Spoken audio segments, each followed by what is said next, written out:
Alors, bonjour à tous, c'est Manu. Et aujourd'hui, j'ai décidé de vous présenter le manga Ken le Survivant.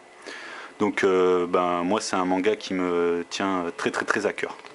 Bon, alors déjà, je vais vous présenter ma collection de DVD. Voilà. Alors, voilà. Là, il y a quasiment l'intégrale des DVD de Ken le Survivant. Voilà. Du volume 1, là ça va jusqu'au volume 18. Ensuite, en fait, la série ne s'arrête pas au volume 18, hein, mais ensuite j'ai acheté ça. En fait, c'est un coffret qui regroupe la sixième partie des épisodes 87 à 109, puisque la série comporte 109 épisodes. 109 épisodes de 20 minutes. Voilà, un épisode de Ken le Survivant fait 20 minutes. Et ensuite, il y a aussi, il faut le savoir, il y a des espèces de add-on de Ken le Survivant. Ça se présente comme ça. C'est-à-dire que là, c'est pas l'histoire principale. L'histoire principale, c'est les DVD que je vous ai montrés. Mais il y a aussi ces DVD-là qui, eux, sont plus sur l'histoire un peu secondaire. C'est-à-dire pour aller un peu plus en profondeur dans les détails. Voilà, alors derrière ils mettent que ces add-ons permettent en fait enfin aux auteurs Buronson et Hara de recréer l'histoire de Kuto Ken telle qu'ils l'ont imaginé au début. Oui, moi je suis d'accord, hein, c'est pas mal, hein, ils sont pas mal. Surtout celui-là est bien, la légende de Kenshiro.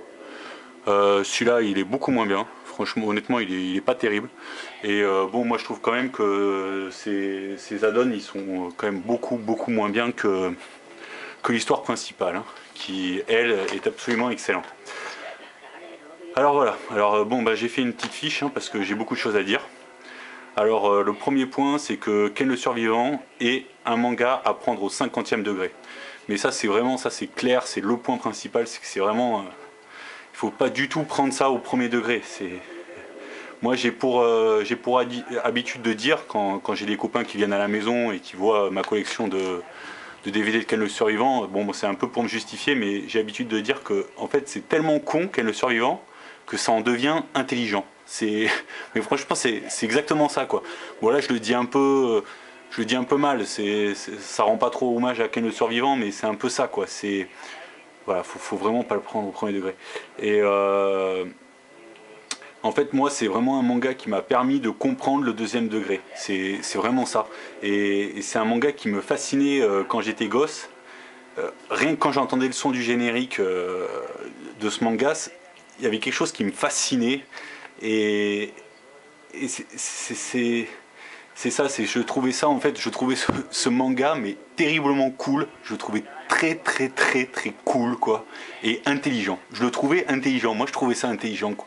Je suis désolé mais pour moi Ken le Survivant c'était intelligent. Je sais que je peux choquer en disant ça mais c'est ça parce que encore une fois, mais le mot c'est vraiment second degré. C'est vraiment, il faut pas prendre ça du tout au premier degré. Contrairement aux autres mangas qui sont assez premier degré, non, Ken le Survivant c'est drôle, c'est un délire, c'est un énorme délire des auteurs quoi. Voilà. Alors ensuite, ce que je voulais aussi, c'était parler un peu du Club Dorothée, parce qu'en fait, c'est le Club Dorothée qui a fait connaître Ken le Survivant, hein, ça c'est clair. Le Club Dorothée c'était une horreur le Club Dorothée, c'était une pure daube. Hein. Il y avait des trucs au Club Dorothée comme par exemple des émissions comme Pas de pitié pour les croissants ou tous les trucs genre AB Productions. Bon, ça c'était une véritable catastrophe hein, et ça a lobotomisé l'esprit de toute une génération d'enfants. Mais enfin bon, le Club Dorothée a quand même eu un avantage, ça c'est clair, c'est qu'il a permis de faire connaître des mangas qui étaient absolument mythiques, qui sont devenus absolument mythiques. Bon alors, moi il y en a trois qui me viennent en tête, mais immédiatement, c'est Dragon Ball Z bien sûr, Dragon Ball et ensuite Dragon Ball Z, c'est Les Chevaliers du Zodiaque et c'est Ken le Survivant. Voilà, c'est vraiment les... Bon après il y en a eu d'autres, hein. Il y a eu des autres bons mangas qui sont passés au Club Dorothée, il y a eu Ranma 1/2 par exemple, moi j'aimais bien. Il y a eu d'autres bons mangas, mais les trois mangas cultissimes qui sont passés dans cette émission, ça a été ceux-là, ça a été... DBZ, les Chevaliers Zodiac, donc Senseiya et Ken le Survivant. Et ça, c'est vrai qu'il faut reconnaître ça au Club Dorothée, c'est qu'il aura au moins permis de faire connaître ça aux Français. Alors ensuite, je voulais parler un petit peu du doublage de Ken le Survivant. Alors, il faut savoir que dans la version française, les doublages sont un petit peu, c'est un petit peu du délire. Les doubleurs partent un petit peu dans tous les sens et ils disent un petit peu n'importe quoi. Bon, mais ça, il faut savoir que c'est en fait parce que le manga, il le trouvait tellement trash les doubleurs français qu'ils avaient décidé de le porter un petit peu en dérision, donc en faisant dire à Ken le survivant et à ses acolytes un petit peu parfois des grosses bêtises, mais des trucs rigolos. Ça c'était pour un petit peu comment dire, désamorcer le côté trop trash du manga, il trouvait. Et bon, en fait, ils y sont très bien arrivés. Moi, je trouve que ce côté humoristique du doublage français est très bon, hein. Franchement, moi, je trouve ça très sympa. Moi, j'ai regardé l'intégralité dans les deux versions, dans la version japonaise sous-titrée et dans la version française. Et franchement, les deux se valent. Moi, je trouve vraiment les deux se valent. Les deux sont très bien. C'est sûr que la version japonaise est beaucoup plus sérieuse, donc plus trash, mais la version française est drôle et c'est bien fait. Alors voilà, donc ensuite je vais vous parler un petit peu, je vais vous présenter l'histoire de Ken le Survivant. Enfin, en tout cas, il y a deux écoles. Ken le Survivant, c'est deux écoles de karaté qui s'affrontent en fait. En fait, qui s'affrontent pas, mais bon, qui existent et qui sont là. Il y a l'école du Hokuto, donc, avec quatre frères adoptifs qui sont Ken, Raoul, c'est Rao en version japonais, Jagger et Toki, ça c'est l'école Hokuto. Et il y a l'école Nanto avec Shin, Rei, Sozer, Yoda et le dernier, je me souviens plus de son nom. Mais voilà, donc ces deux écoles de karaté qui ont deux techniques différentes, à savoir l'école Hokuto, donc l'école de Ken, elle tue ses ennemis en les faisant exploser de l'intérieur, voilà, en faisant exploser leurs organes vitaux de l'intérieur, alors que l'école Nanto, elle coupe les ennemis en petits morceaux. Voilà, ils coupent leurs ennemis en petits morceaux. Voilà. Alors après, voilà, ce qu'il faut dire, c'est que Ken le Survivant était un manga violent, voilà, qui a été censuré au bout de 2 ans au Club Dorothée, car il était soi-disant trop cruel. Mais moi, ce que je pense, c'est que oui, d'accord, ok, Ken le Survivant était peut-être violent et cruel, mais la vie est violente et cruelle. Et donc, Ken le Survivant était en fait un manga que je trouvais assez réaliste. Et moi, c'est pour ça que ça me plaisait beaucoup. Voilà, c'est pour moi, Ken le Survivant comparé à Dragon Ball Z, c'est 100 fois plus intelligent. Ken le Survivant, c'est vraiment beaucoup mieux.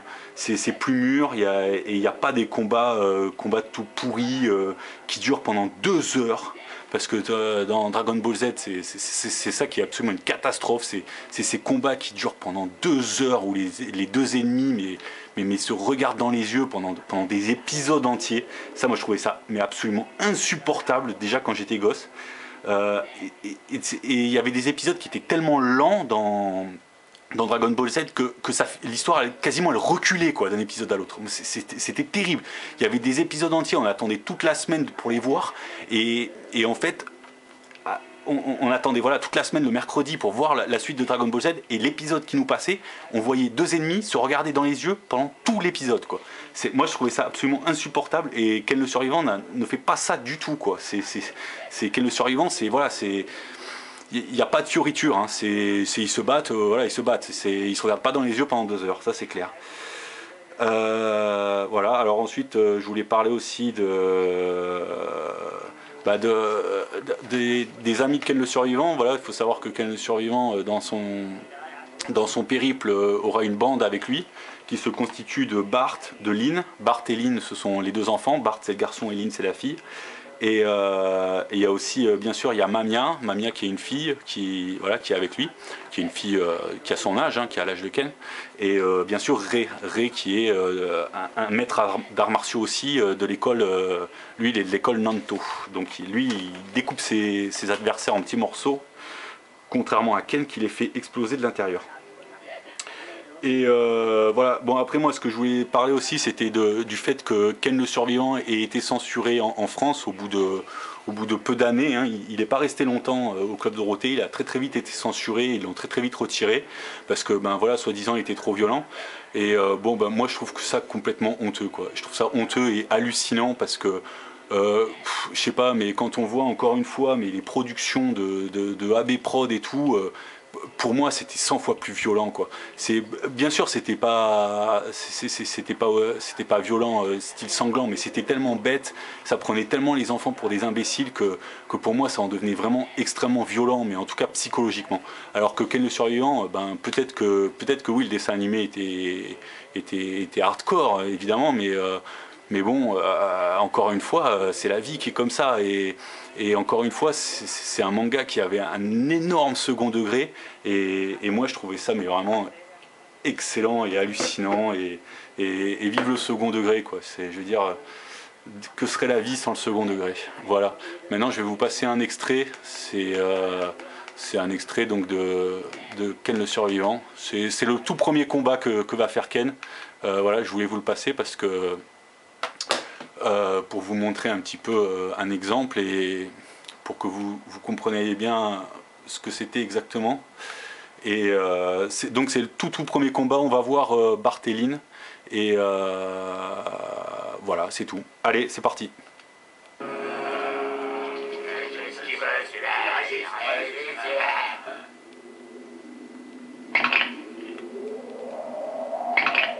Disparaissez. Il en a du kilo. On va le tuer.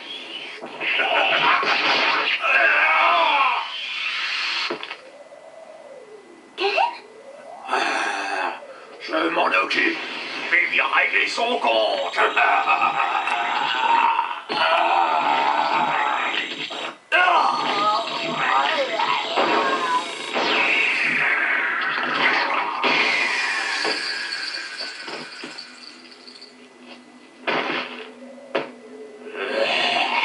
C'est incroyable, comment il a fait ça? C'est l'héritier de la grande ours qui se venge. Tu vas libérer cet enfant immédiatement. N'y compte pas. Tu as osé t'attaquer à mes hommes. Cet enfant va mourir de mes mains.